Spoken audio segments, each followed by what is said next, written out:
সূরা ইখলাস কখন পাঠ করলে সাথে সাথে ফলাফল পাবেন ভালো করে বুঝেন।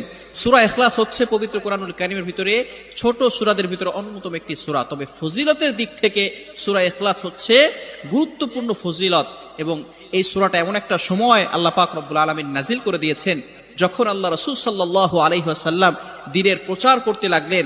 এমন সময় আল্লাহ পাক রব্বুল আলামিন এক আল্লাহর দাওয়াত দিতে লাগলেন। তখন কাফেররা আল্লাহ রাসূল সাল্লাল্লাহু আলাইহি সাল্লামকে কোশ্চেন করলো যে মুহাম্মদ, তুমি তো এক আল্লাহর দাওয়াত দাও, আমরা তো কোটি কোটি দেবতার পূজা করি, তারা আমাদের সমস্যার সমাধান করতে পারে না। তুমি যে আল্লাহর দাওয়াত দাও সেই আল্লাহ কয়জন এবং সেই আল্লাহর সন্তান আছে কিনা?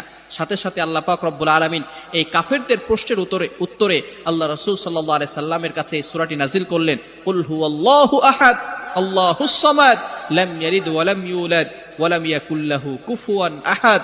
আল্লাহ পাক রব্বুল আলামিন এক, অদ্বিতীয়, এবং আল্লাহ